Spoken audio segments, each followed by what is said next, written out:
Alrighty, it is March 9th. This is the PFF Forecast. We've got some fun stuff. We're going to talk, we have to do a little bit on the potential trade between networks, the Chargers logo, some free agency stuff, some Brady, some Dak, some really interesting questions there. And then we had a mock that came out, and we're going to go over it. We're going to tell you all of the picks, and we're going to talk about probably 5 to 6 of the most interesting questions. You ready to rock? Mm-hmm. All right, let's do it. NBC, ESPN, they traded a long time ago. Was it 05? 06 is when Madden and Michaels started doing Sunday Night Football for NBC. Yep. So back in was it 15 years ago now, they basically traded Al Michaels to NBC, got a bunch of random stuff back. It was like Disney characters, right? I'm not even He was kidding. worth every penny. I think it was like Roger Rabbit or something. It was like Bugs Bunny or something. Yes, really weird. A great trade for NBC. Obviously, they have the whole Sunday Night Football thing that is the most watched show on television. Our boss, the color commentator for it. Yep. Now there's this rumor Yep. that they're trying to trade back. They're trying to trade for Al Michaels and bring in Peyton Manning. I mean, I think it makes a lot of sense for ESPN to do it because, Monday Night Football was the iconic game every single week. And I think back when it was Gifford and Deerdorf and Michaels, it was the broadcast. And then eventually, not to poo-poo anything, but eventually went to Dennis Miller, right? Was it right after Tony, them? Well, it was Dennis Miller and Boomer Esiason, some combination of those guys. Wasn't it Mike Patrick or something? No, Mike Patrick was Sunday Night Football on ESPN prior to when NBC got it, and then Michaels and Madden made Sunday Night Football kind of put the runway for what it is now, which is the best I think football broadcast with Chris and Al, and I think Monday Night Football is one of those where the broadcast booth has gotten progressively worse. I mean, when you look at Mike Tirico is quite good, but then he was sort of saddled with Tony Kornheiser, and I can't remember who else was with him. And so then Gruden was a little bit Theismann? It was Theismann. Yeah. And then Joe Theismann was a little rough. Okay, here are the things. So I know nothing. We should state that we know nothing. We don't know anything. We have not talked to. We don't have any sort of inside information. But I thought it was worth having this conversation to illuminate some of the things that are behind the scenes that are publicly available that people don't generally know. One of them is that friend of the podcast, Fred Gaudelli, the producer of Sunday Night Football, to me is the kind of hidden piece here, because when Michaels went to NBC, Fred went with him, right? They have worked together, and I would anticipate we'll continue working together. And if you want to listen back to our podcast when we had Gaudelli on, he talked in great length about how Sunday Night Football was sort of a good beat for him, right? Because he wanted Sunday Night Baseball instead of Sunday Night Football, and then he did. Right, and he sort of fell into this NBC thing where Sunday Night Football, where he's now the producer of the most watched television show on. He originally wanted to do baseball, and someone was like, "Hey, man, you should think about this football thing." Yeah. What do you think it does? I mean, from my perspective, obviously, Chris and Al work so well together that it would be a shame if they were separated. But there is this sort of thing. We talked about this with defense last week. There is sort of a thing of you have one really good broadcast crew, and then on Monday night you've kind of had something that's lagged behind a little bit. Sort of if you spread the wealth a little bit, would you? It'd be interesting. Okay, so I don't disagree with you. I would hate to see it happen. Yeah. But so I'm going to continue laying out the facts here that I think people should consider. So Fred is fact number one. Michaels and Fred Al and Fred have worked together for a very long time, and that should not be forgotten. The second thing is the current slate.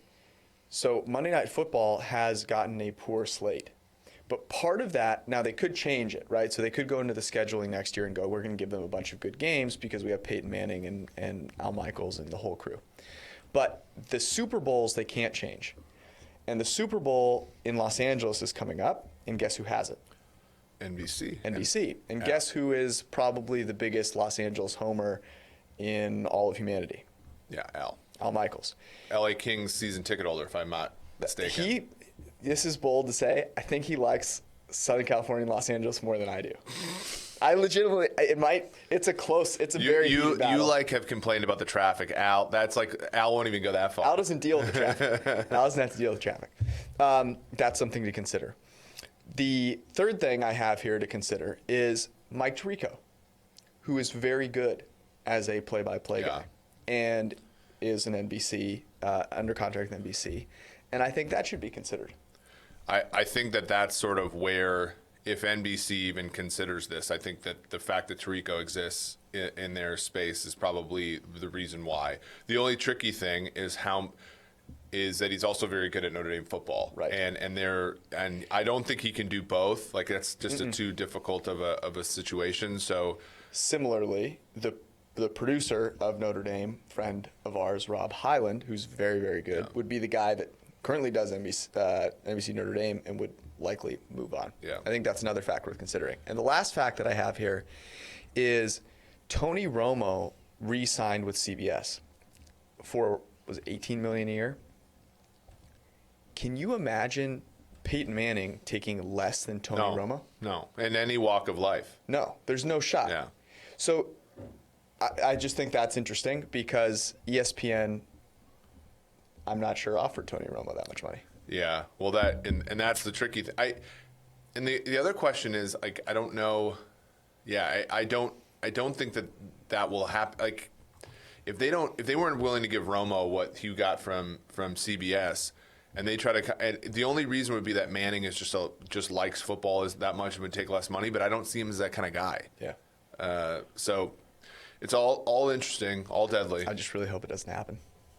Yeah, I like Al and Chris too much.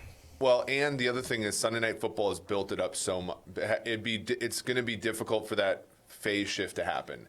It took a long time before Sunday Night Football overtook Monday Night Football. Even after Monday Night Football went from broadcast to cable, and John Madden, the most legendary broadcaster in NFL history, probably until he left, moving, it still took a while for that transition to phase out. Here's an interesting question to end this on.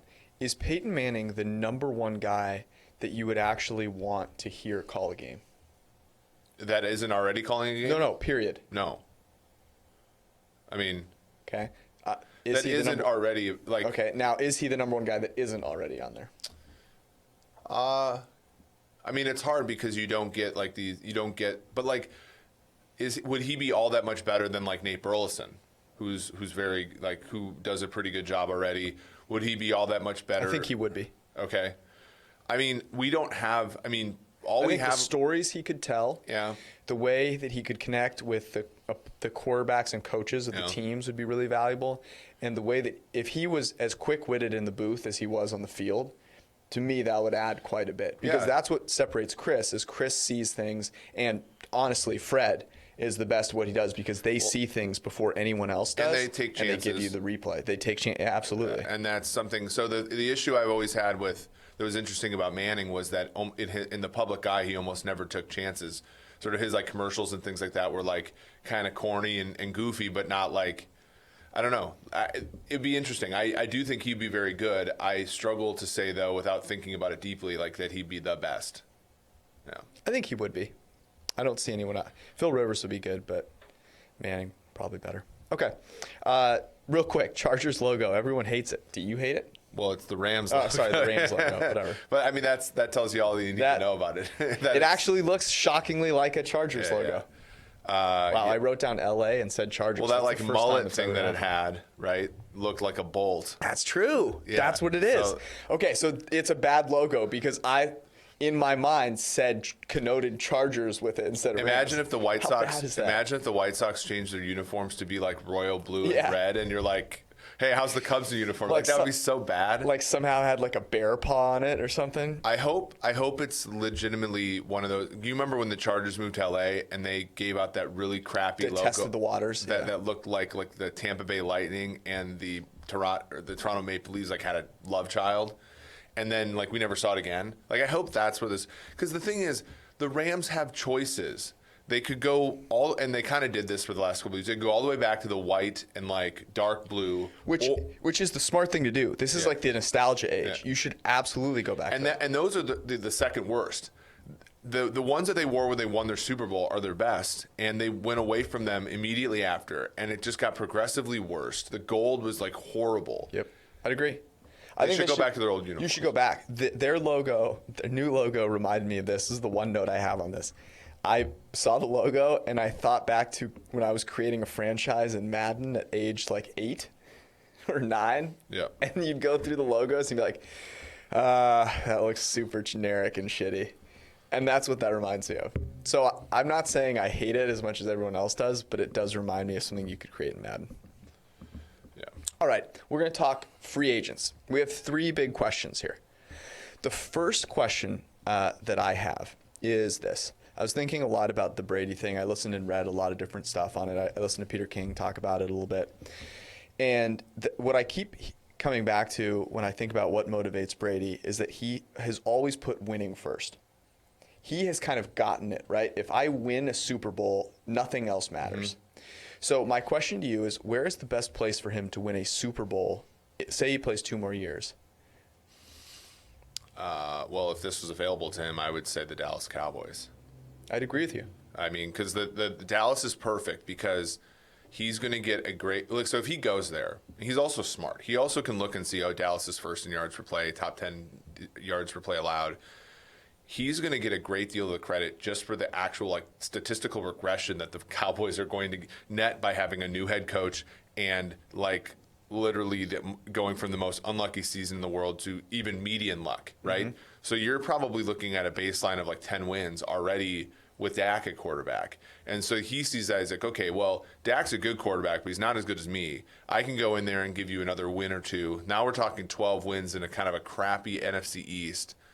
And then, okay, and then in an NFC where, like, if I look at the landscape of quarterbacks, I'm looking at Jimmy G, I'm looking at Goff. Wilson's very good, but that team isn't very good around him. NFC North, Rodgers isn't as good as Brady. Cousins isn't as good as Brady.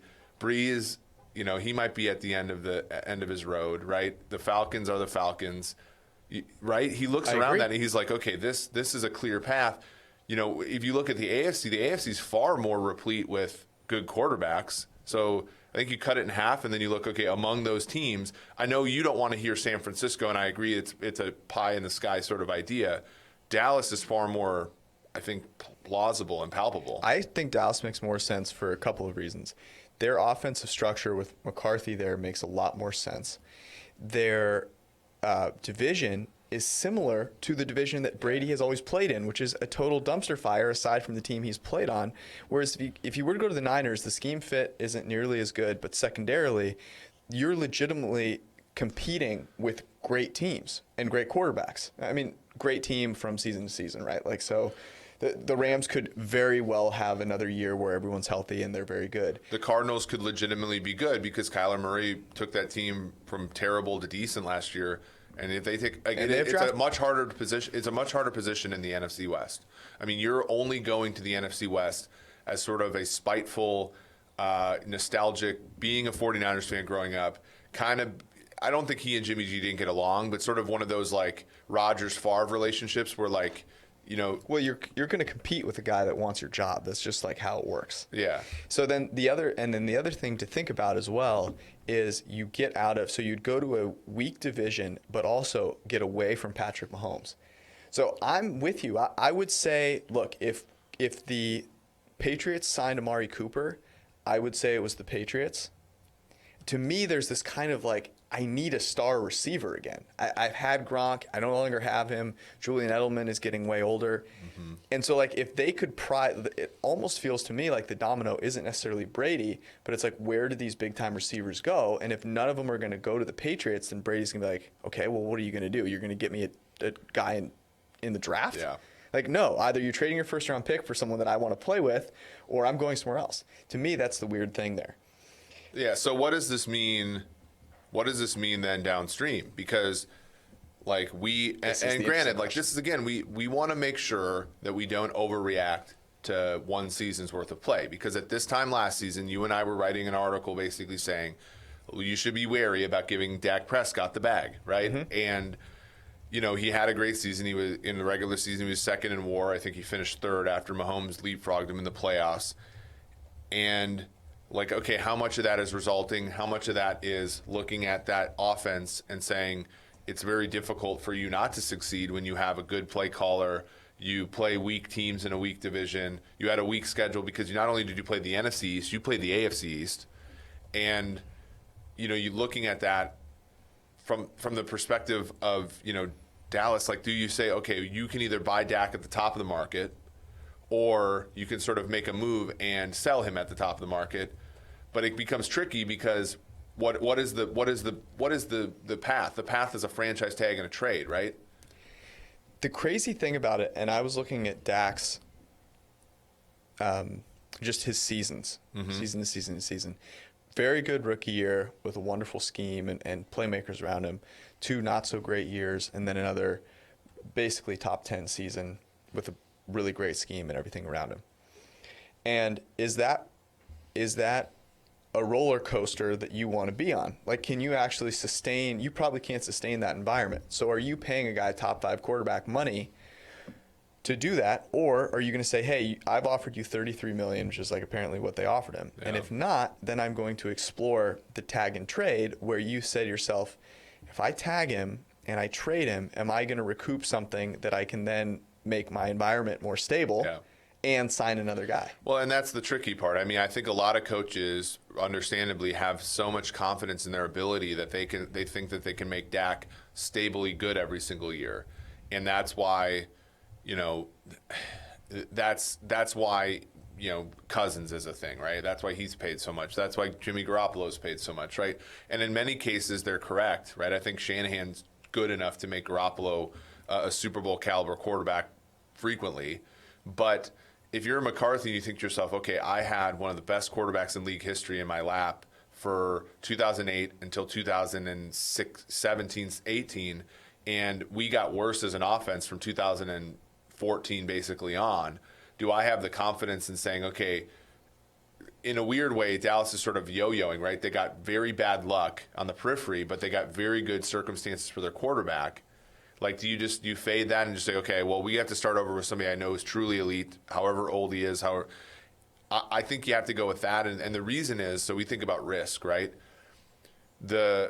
McCarthy's probably worried about the risk of essentially, in gambling terms, busting out here. Okay, I get Brady. He can't throw the ball anymore. I'm fired in 2 years.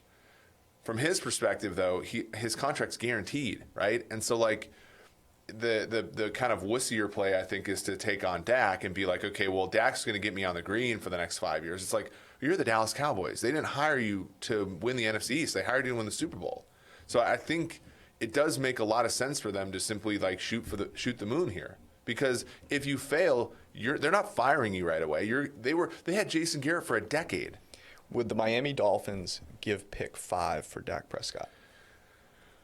I don't know. I think at least their second or their 2 first-round picks. I think if you're Dallas, you're content with that. Really? Yeah. Because the other part of the Dak thing is if you franchise tag him with the intent to trade him, you will have already figured out your quarterback position for 2020. And that reduces his value a little bit. But okay, so that's a really good point, right? So if you tag Dak and you're going to trade him, then the question becomes, you sort of let your hand be shown. You say, okay, we're tagging him, we signed someone else, pending we haven't traded him yet. Everyone knows we're trading him. But he's valuable enough that he would be the most coveted, quarterback technically on the market. And it doesn't matter that people know you want to trade him if you can get 2 interested parties, right? That's just how auctions work. Right, and the who would the second team be? I know. Yeah, I mean the Raiders. The bet you're making though is okay. It's literally the Sam Bradford Minnesota Vikings thing and Bradford's not the quarterback that Dak is, but you sign, let's say you sign Brady and you tag Dak, and you're saying, okay, obviously it looks like we're going to trade Dak. And the chip that you have is you can hold on to him all the way until until training camp. And the cool thing about this season, if you're playing that, taking that position, is that let's say a team signs Jameis Winston and he's absolute dog shit in training camp. Like they might hit the panic button and go, or Teddy Bridgewater. I have one better. The Chargers. Yeah, I mean, there's so many teams that need a quarterback, and the question becomes, are those teams, like if you're, let's say that you're the Chargers and you're saying, okay, we have to choose between signing Jameis Winston to a $25 million per year deal. No. Dak and a one. Like we got to trade Dak. We got to trade, $35 million, $40 million per year, and a one for Dak. I do think that differential is something that teams would be in.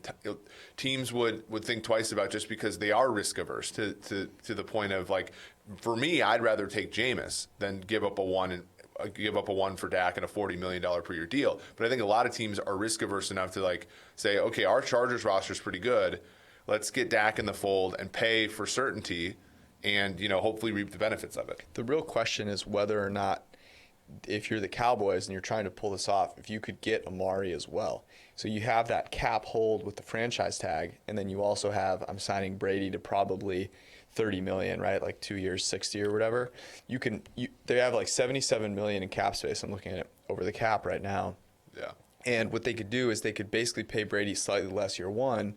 They could keep sort of $20 million free and use it to sign Amari Cooper, and then you also have, you probably are letting Byron Jones go, and you're using a first-round pick on a cornerback. You already.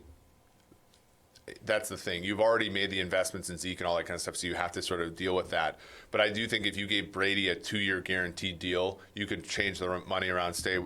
And the other thing is we're all making these assumptions about the current CBA, which has that like 30% rule, which means you can't raise the salary. You can't significantly change the two cash payouts in the 2 years. But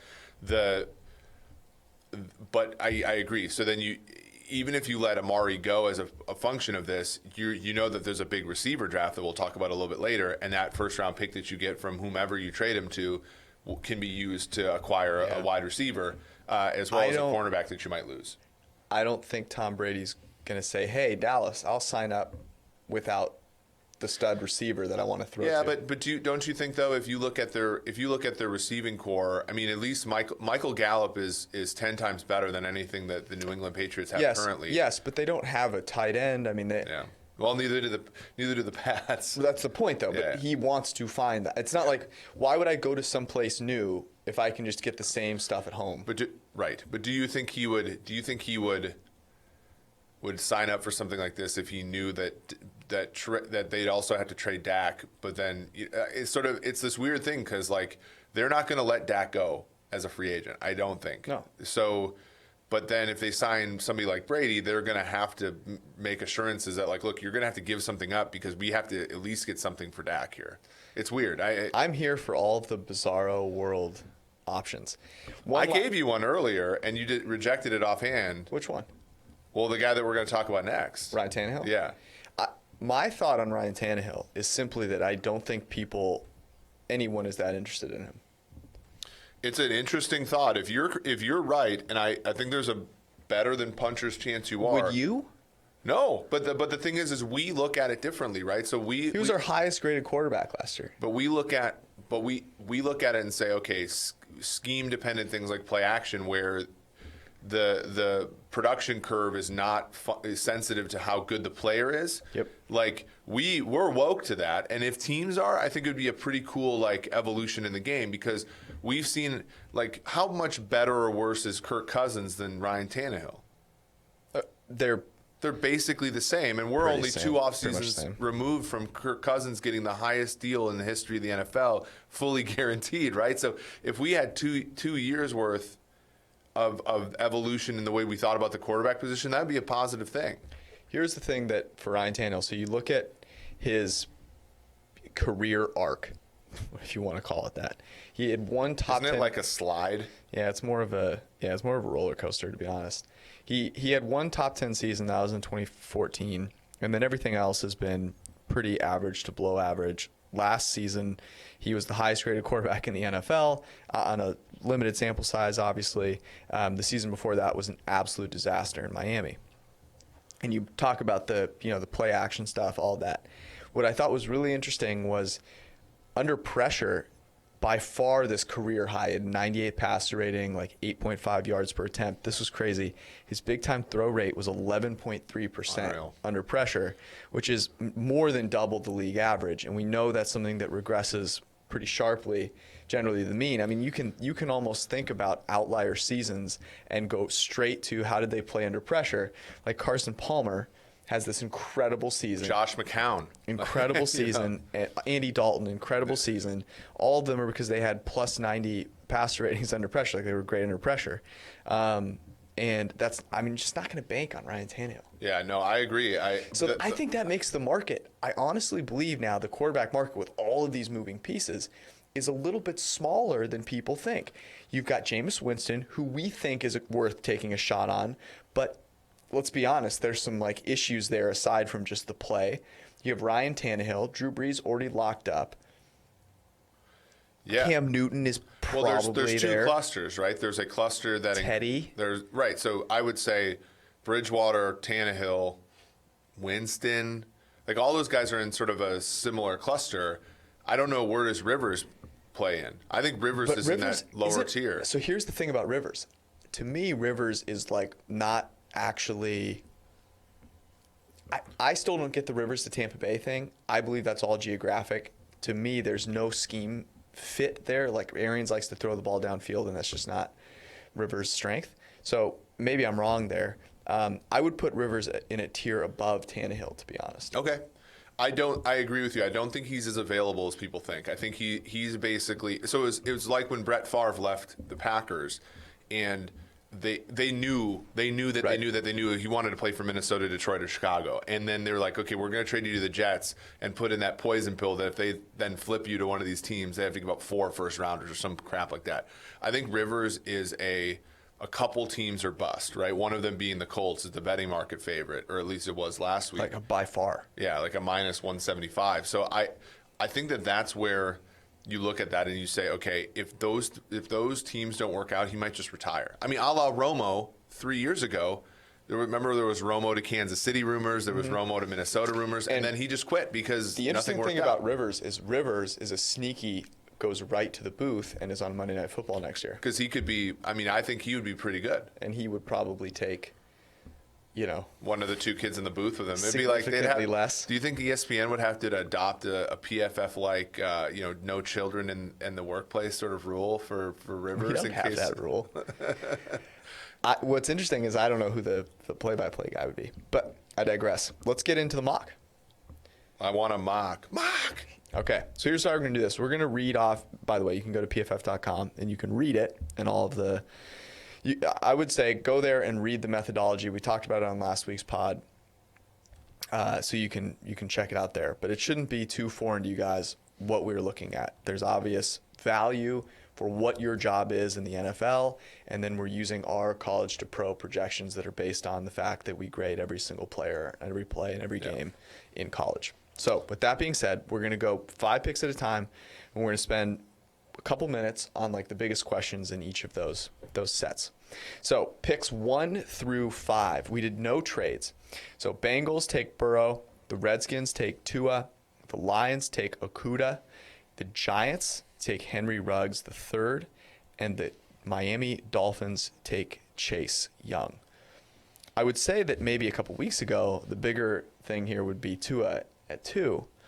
But as we stand here, I think the hottest part of this first 5 is Henry Ruggs going at 4 to the Giants. Jeffrey Okudah to the Lions is another one where I think people he's been mocked there a few different places. Yeah, but after Chase Young is taken in one of the first 2 picks. So I think people believe that Chase Young should be the first defender off the board. And so Okudah going there is sort of like what we talked about when we wrote, our preview on him, which is basically he's the best cornerback in the draft. The positional value is so high. Detroit really stunk there, and Detroit just signed Trey Flowers to a big deal, and were fundamentally incapable of getting anything out of him, like from a scheme perspective. And so Chase Young would not be as valuable to them as he would be to maybe another team. But yes, the Henry Ruggs one. I mean, if you're in New York, like, you do not move the needle unless your quarterback is good. And your quarterback is going to have a far more difficult time being good if you don't surround him with talent. Look at what Tom Brady is currently looking for. He's looking for a receiver that can get open. Oh, I thought he was looking to go somewhere where they have top edge talent. Yes, that's what he's looking for, where Chase Young lands, and he's heading there. That's why the Bears are so enticing to him, because he wants to play with Khalil Mack. The thing with Henry Ruggs, and this was super interesting, so our projections like Henry Ruggs more than Jerry Jeudy. And there are a couple of interesting things that I thought were noteworthy in researching some of this. Henry Ruggs played out wide. Jerry Jeudy ran a ton of routes from the slot. And in the NFL, what we know is that if you have done something in college, then the best way to project you in the NFL is for you to do that in the NFL. Mm-hmm. And if you're going to put Jerry Jeudy in the slot a ton, he doesn't accrue as much value as a guy that's winning from the outside. It's just way easier to scheme stuff out of the slot. So I thought that was very interesting. And then there's also the whole athleticism piece, which is Henry Ruggs just flies down the field, and that's something that you cannot.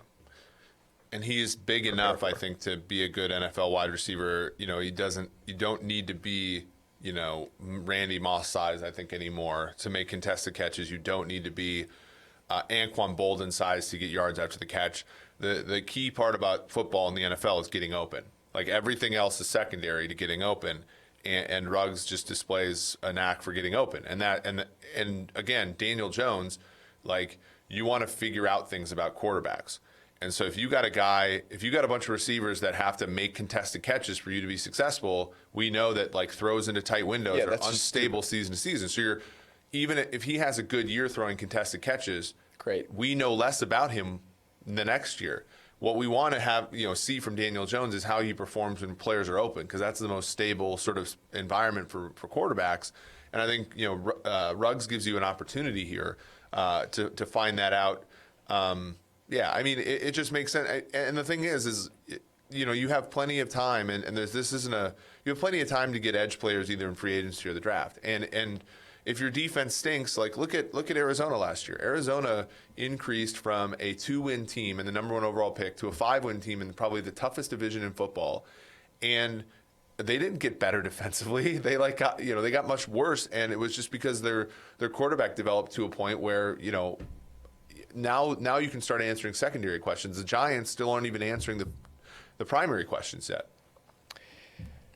That pick is going to get a lot of heat, has gotten a lot of heat already from people who think it's ridiculous. But there are two kinds of ridiculous. There's I can't believe you took a receiver over Chase Young, which, if you watch the game of football, hopefully you have recognized that as great as pass rushers can be, it's secondary to being able to throw and catch the football. But also that he went above Jerry Jeudy, who is kind of everyone's consensus number 1 pick. And I don't think this isn't a dig on Jeudy. I think that his projection was fine. It's just we just went with the slightly better projection. And the thing we talked about last week, which is you look at college production, it's usually a huge deal. Like, if you're not able to generate targets in a school like Ole Miss, or you're not able to generate targets at Mississippi State or Minnesota, that's a problem. If you don't get a lot of targets at Alabama, it could be a big function of the fact that you have 4 receivers that are just as good as you are, and a good quarterback that's not going to lock down on his number 1 guy, right? That's what that's why the Chiefs got great value with Mecole Hardman, and because he played for a team that had a ton of wide receivers, and he was the 3rd or 4th guy, but he looked good in our grading system. That's why the grading system is valuable. I think the same thing's true here with Ruggs. Absolutely. All right, so 6 through 10. The Chargers take Tristan Wirfs, offensive tackle, Iowa. The Panthers take defensive playmaker Isaiah Simmons. The Cardinals take Jerry Jeudy, wide receiver, Alabama. The Jaguars take offensive tackle Andrew Thomas from Georgia. And the Cleveland Browns take Josh Jones, offensive tackle from Houston. I had a little bit of trouble deciding what I thought the most interesting part of this group of 5 picks was, but one of them was certainly that Josh Jones went this high. Mm-hmm. I think one of my big questions coming away from this is that well, I think this was just right? One where our draft analysts really like this player, and our projections really like this player, and Cleveland Cleveland's one of those teams that's not a wide receiver away from being good offensively. And in fact, what Stefanski likes to do is more of a 12 and 21 personnel type of situation. Cleveland really struggled protecting Mayfield, and I think Mayfield's very much a player, despite being taken number one, who could go either way as a function of support. So this was a good pick, I think, and it was one of those where, again, it just coincided with some of the folks that we trust who watch the tape and everything liked him, and our projection system liked him.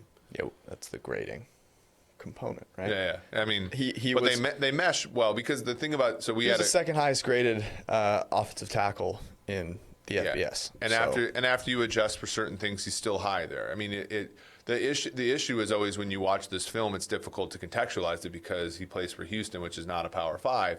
So we have to do mathematical things to adjust for that. And even after that, he did fine. I mean, and that's the why you add the math with the film and the grades, because you get, I think, a better projection that way, because obviously this isn't the NFL. Context matters from who you play, and it's not a second order thing, it's a first order thing. I also think it'd be interesting if the Cardinals get to 8 and Jerry Jeudy and CeeDee Lamb are both there, or Henry Ruggs and CeeDee Lamb are both there.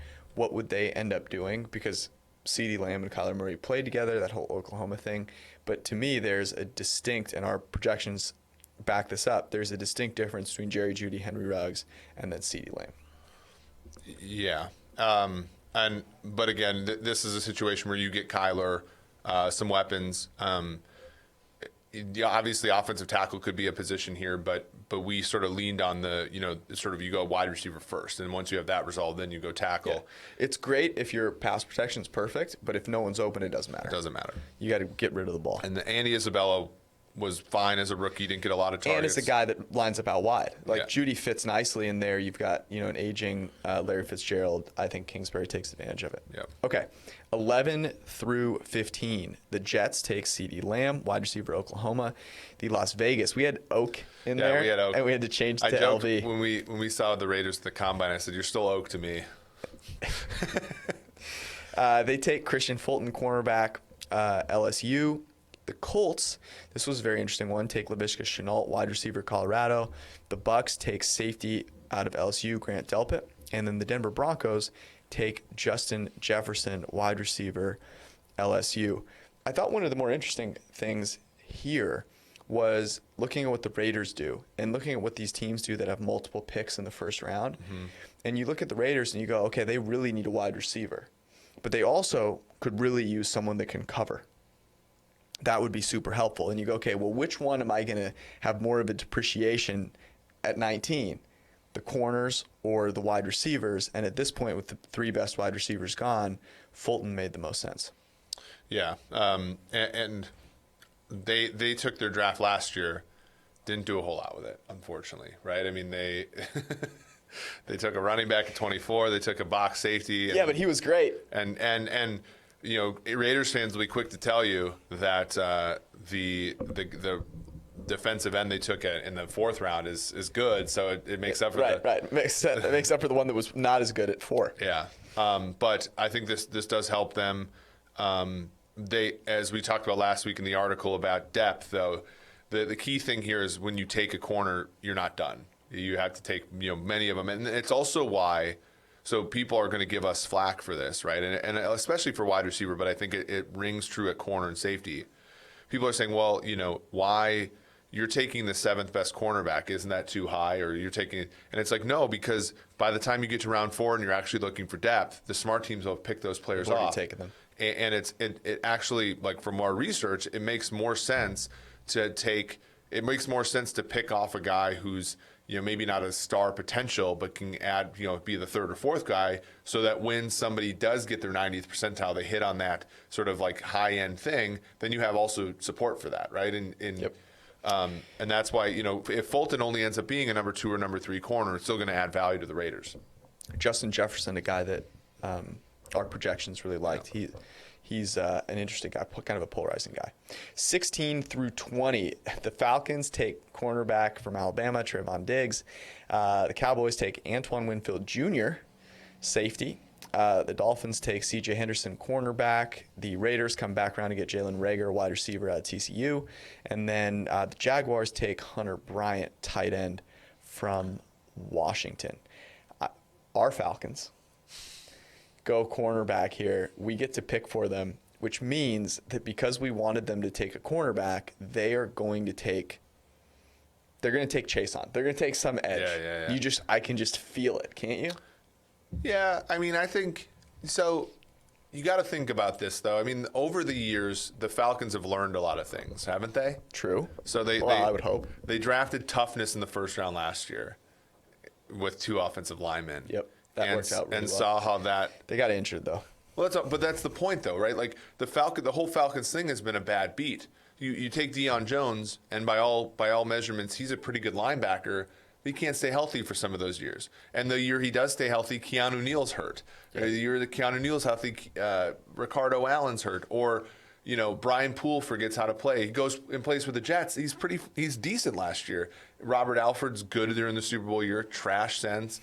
And Desmond Trufant's kind of like up and down, right? Yep. And when you don't have, and granted, they've done Isaiah Oliver's a player they drafted. DeMonte Casey's been okay, but they just miss the weakest link has always been poor for the Falcons, and I think that taking a lot of cornerbacks early and often would go a long way towards helping them be a better defense because they just simply are not stable with respect to changes. Also, the Raiders end up with Christian Fulton and Jalen Reagor in this draft, which I think is really solid. And the Dolphins so far with Chase Young and C.J. Henderson. 21 Dolphins, through, the lowest WAR of any defense last season by a country mile. It was a joke how bad they were. And it's crazy how we get a lot of flack for our replacement level team being 3-13. The Dolphins are 5-11 despite having literally a replacement level defense for most of the season. And I think they stock up here a little bit. 21 through 25, Philly takes Denzel Mims, wide receiver Baylor. The Buffalo Bills take Ezra Cleveland, offensive tackle Boise State, who skyrocketed up the draft boards after the combine. Good luck with this one. The Patriots, I didn't even think about this. The Patriots take tight end Albert Okwuegbunam.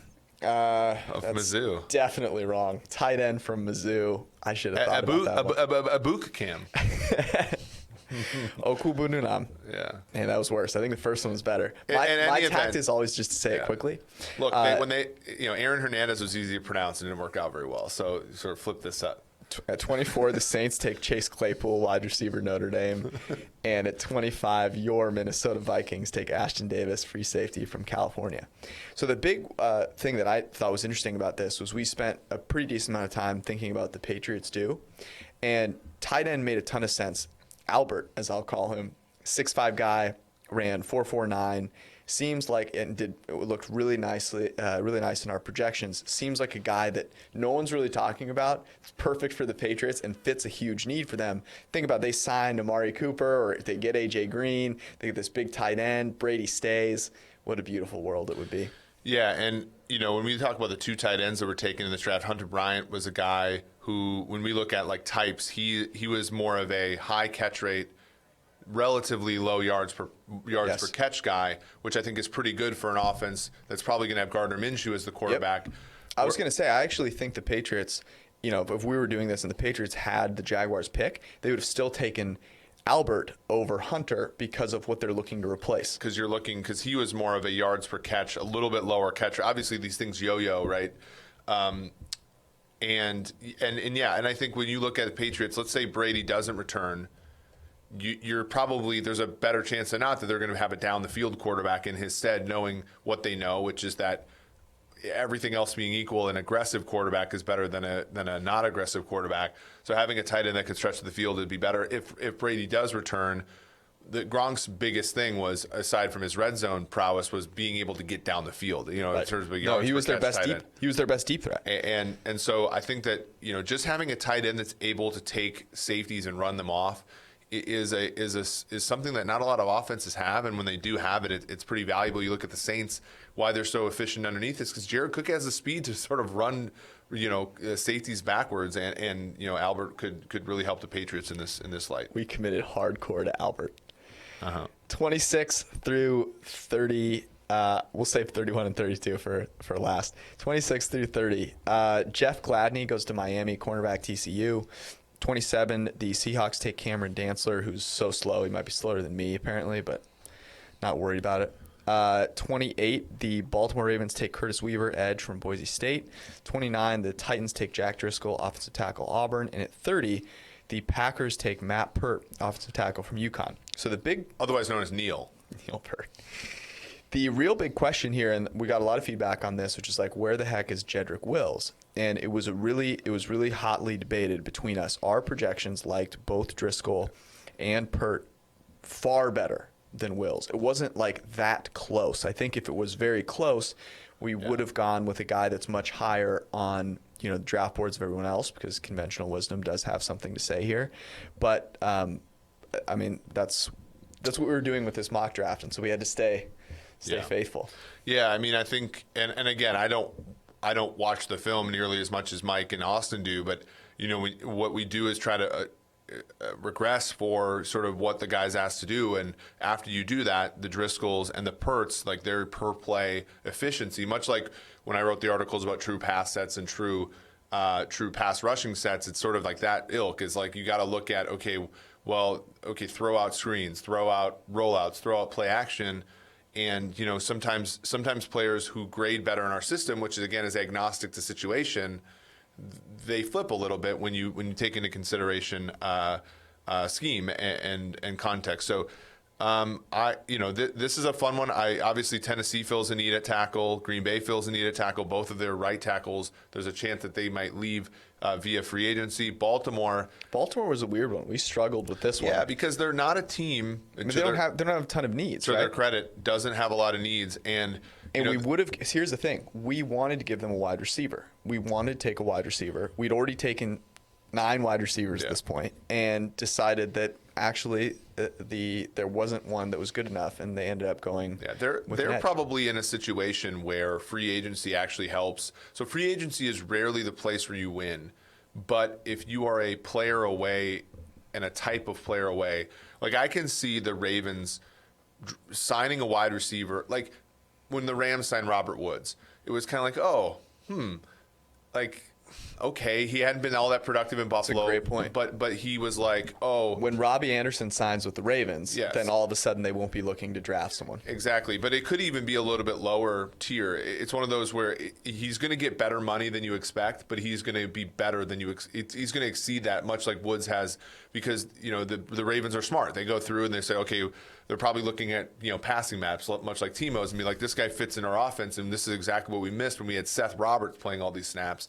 So they put somebody in there in free agency because they're a team where their additions you want to control for mean, not variance, because everything else on their team is pretty good. So you want to fill in guys that you sacrifice some high end ability for the average. And I think that's where free agency actually does help you. You pay for it, but what's cool about the Ravens is they've hit on so many draft picks and players that have come in, that they have the cap space and the wherewithal to be able to do that, at least in 1 or 2 positions. At 31, the San Francisco 49ers took Tyler Johnson. I tried to give you guys a guard. I know. You really wanted us to take Mr. Muti here, strong as a moose guard, and I thoroughly rejected that. And so that's why we ended up with Tyler Johnson, who is a guy who there's probably a little bit of value here because he was incredibly productive at the college level, something that that often gets thrown behind how athletic they are, and he didn't test at the combine, but someone that our projections did like. And then Davion Taylor goes to Kansas City, linebacker, Colorado. This actually might be my favorite pick of the whole draft because it's a solid pick. He's a great coverage linebacker out of Colorado. It's one that not a lot of people have talked about. It's a huge need for the Kansas City Chiefs, and they're in a place where they can select that. They don't have to take shots at a quarterback or something like that. Yeah, they might be in a position where this is one of 2 first-round picks if they're able to trade Chris Jones for a back half of the first-round pick. Even though we wouldn't endorse that because we obviously have no defensive interiors in the first round of this draft. Which is what we should talk about. We took – so here's You interrupted me when I was talking about my Chiefs, but you already ascribed the Vikings to me today. It was sort of a flip of the coin, I guess. I'm trying to make sure that we get done in a timely fashion, and I can't imagine that more Chiefs talk is what's needed. Right. True. We have Mahomes behind you, and you're wearing a Chiefs shirt behind. Oh yeah, On the picture look at that. there. So no, but what I wanted to bring up is exactly what you said, which is look at who we picked. We took 2 quarterbacks, first and second, no others. We took 10 wide receivers, 6 cornerbacks, 6 offensive tackles, 2 tight ends, a linebacker, an edge defender, 3 safeties, and 1 defensive hybrid playmaker. I would even say that Darion, the guy the Chiefs picked in the last pick, is also in that Isaiah Simmons, Davion Taylor, is in that sort of. So no linebackers. I like that way better. Yeah, he moves like a safety, so it's sort of like one of those where he'll probably play linebacker like Simmons does, but he's not a linebacker. Players that we did not select: Derek Brown, Jedrick Wills, Herbert, and Love. No Javon Love. Kinlaw. Javon Kinlaw and Mekhi Becton. And all those guys just did not look first-round worthy in our projections. Derek Brown plays a position and is a run-stuffing guy that's just not something that's valuable in the NFL, so we're not going to pick them. We've talked about the quarterbacks ad nauseum, how they're not good enough. You know, taking flyers on a quarterback does not necessarily mean that you are selecting them in the first round. Yeah. And that's how we ended up where we did. And that's the thing. We talked about this, I think, a little bit at length, but, we just don't have – so if we don't consider a guy a starting caliber quarterback in the NFL, then the whole trading up for a quarterback thing doesn't work because the guy's going to give you 0 wins above replacement by sitting on the bench. And, okay, if that's the case, then, you have to take a bigger shot on him. If the majority, in our opinion, of probability is going to land on never plays, right? Yep. Then that's only worth doing in a situation like the second, third, or fourth round, much like Drew Lock. We were very lukewarm on Drew Lock last year. He's taken in the second round by Denver. I'm perfectly fine with this. Yep. And if you're a team, if you're Tampa Bay or Indianapolis or you like Jordan Love and you trade back and you take him with a pick that you didn't have prior to the draft in the second round, then I'm not going to give you a whole lot of crap, right? But if you take him at pick 12 or 13, I'm going to really wonder because again, Jordan Love was an average quarterback in the FBS last year, and I think it's tricky. What? That's not enough for you? I mean, that's if you're in the NFL, you're constantly asked to overcome things, and everybody that wants to make a case for Jordan Love or Justin Herbert is saying, yeah, he had so much to overcome at the college level, and if you can't overcome noise or perturbations or uncertainty at the college level, you're going to. It's going to be different when he gets in my quarterback room, right? Under my tutelage. That's right. Yep. Yes, that's the important thing to remember. I just think it's really cool that we selected throughout the entirety of our mock. We did not waver from what we believe in. It was very easy. Here was my big takeaway from doing this mock draft. It's very easy to sit there at pick 17. You know what? What if I just took a guy that everyone's kind of mocking in this range? It's no. That's how you lose. Have some original thoughts. Mm-hmm. Actually stake some value in the mathematical modeling that we spend hours and hours and hours and hours and hours developing and making sure is solid and robust. And then go with it. You don't. Here's the big takeaway. You don't know. Your eyes are not some beautiful, unforeseen talent that no one can account for. You are the rule. Especially, I'm different. If you are thinking about the draft, you are the rule. And the only teams that we talk about, the Ravens, talk about the Chiefs, talk about some teams, the Niners, I think are in this realm as well. The teams that can afford to make mistakes are teams that have either gotten lucky or have been good recently. If you are not lucky or good, you are not you cannot make mistakes. And even these teams, I even think, the Ravens and the Niners and the Chiefs and teams like that could make mistakes that would hurt their chances of winning the Super Bowl in this draft. Oh, so go with, give yourself the highest probability, and especially if you're a team in that sort of extinction basin, if you're trying to get from 3 wins to 7 or 8, if you're trying to get from 3 wins to 7 or 8, you got to find 3. And the only way, and again, this speaks to the entanglement in football, the only way that you can get from 3 to 7 wins, short of luck, is to get a quarterback or to get people that help the quarterback. That's it. And so when people are upset about the lack of Chase Young, or people are upset about the lack of interior players, you're upset about a guard at 31, no guards at 31 or something like that. It's that they don't get that, like, you're not getting getting for 3 to 4 wins is meaningless. Like, no one knows that the Raiders went from 4 wins to 7 last year. No one knows. No one cares. Okay, that was our mock draft. You can go check it out on pff.com. I'm going to give you like 30 seconds to a minute to talk about. Oh, if you're going to do that, it's not even worth it. The XFL. Well, I say that because I know you're going over. But you told me that you are, quote, seeing things clearly. You are seeing the XFL clearly. I thought it was the greatest thing I've ever heard. I should also mention that Super Contest, you can sign up. Okay. I would recommend going to footballcontest.com. Is there an XFL Super Contest? I don't think so, but I just thought from a betting perspective I'd throw that out there. Like, if you're trying to plan a Vegas trip, make it happen. Mm-hmm. No, the XFL has been really interesting in the sense that it's the betting markets are he looks down at his clock, is an interesting exercise in overreaction. Uh-huh. Like, I mean, there was a team in the XFL this weekend that was favored by 2 touchdowns against another team after the league itself has had 16 games. True. I did see that line. Yeah. And like, I teased 2 of the I got 2 like 20-point, like, I teased one team out to plus 19 and another team out to plus 14 in a league where we know barely anything, right? There was a game where, so we my friend and I went to the casino yesterday. There was a game that got bet all the way up to 5.5 from like 2.5. How much information is there in a week of XFL information that is worth 3 points in a line movement? You know what I'm saying? I agree. So like this, we try to beat the NFL, and that's really difficult because there's a ton of information, there's history. But it's actually fun. But in this realm, it's really just fading overreaction, and it's pretty easy to. I watched like 3 plays on accident of the XFL. And you made sure to let me know because I was sweating that game out. It's like, I can't believe this game's on my TV. I better change the channel. I did.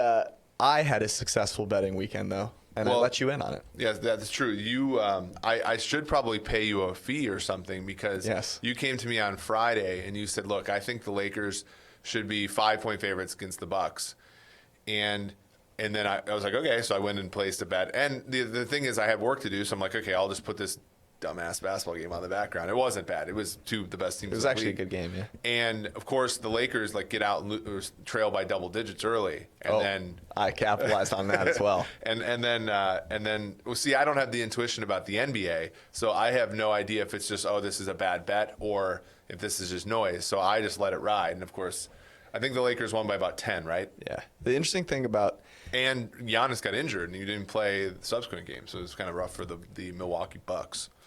Whenever you have 2 superstars versus 1, I think it's a little fraudulent that the 2 superstars are not favored at home. Anyways, I have 2 stories from the Cincy Y. Nice. Okay, so I'm prepared. I saved my workout till after the pod today, so I'm going right now. So you're prepping me for. I haven't eaten lunch yet, and I'm dying. So I'll get these over with.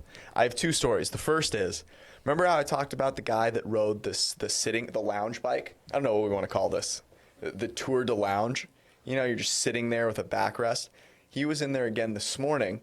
He was on the lounge bike for 15 minutes. 15 minutes. I checked the calorie count. We didn't even break 50, guys. We didn't even hit 50 calories burned. He then went over, got a yoga mat out, and did like 3 minutes of abs. I was fucking dying. It was so fun. What is 50 calories? Is that like 3 stalks of celery? Like, what is that? Let me put it this way. If I walked to work, I would burn like 150 calories. Yeah. Like, wow. It's a joke, man. Like, I'm going to burn 50 calories walking to the Y just to get in my... Dude, incredible. The second one is, I walked into the Cincy Y today at 11:30, and there is a guy. He is large. He's sitting down. His upper half is naked on the couches. I can't believe they have couches in the locker room. Okay? He's sitting there. So I walk in, and the first thing I see is, okay, this guy's fat, and he doesn't have a top on. Great. I look down I'm moving away from the mic. I look down to like check my phone, and then I realize that the towel he's got is just totally splayed open. I'd never seen a micro penis before, but Jesus Christ, dude. It was scarring. It was legitimately scarring. I couldn't believe what I thought I saw. Maybe it's just that I looked away so quickly. But please just fucking wear 2 towels, wrap the towels around you, get a bathrobe. I don't care. There's also what's the point? There's the move you can make where you're legitimately can like do the whole thing of like putting your underwear on while the towel like in one like movement that like actually like yeah, there was no underwear to be found. Spares people from having to see underwear was in a different area code. What I like about guy. the PFF forecast is so here's the thing. So we talk about a mock draft where we're breaking down barriers. Everybody and their mom says, why can't we draft wide receivers, corners, safeties, left tackles, and coverage linebackers with all 32 picks? We break ground. We do it. Everybody's sitting here and saying, why does being at a YMCA locker room have to be so horrible, but I can't talk about it? We're talking about it. We're breaking ground over here. It was I honestly felt queasy and weird for the next probably 2 minutes at walking through the locker room. It was strange. Wow. So those are my stories. Anyways, we'll be back on Thursday. We're getting ready for free agency. There's a chance I'm doing this from Vegas, by the way. Just don't do this to me. It's not like I'll be enjoying myself at a sports book or something. Can you like bet on some XFL while you're there? Yeah, I wish. Yeah, I'm not even going to be doing that. Anyways, we'll be back on Thursday. Thank you guys for listening. Peace out.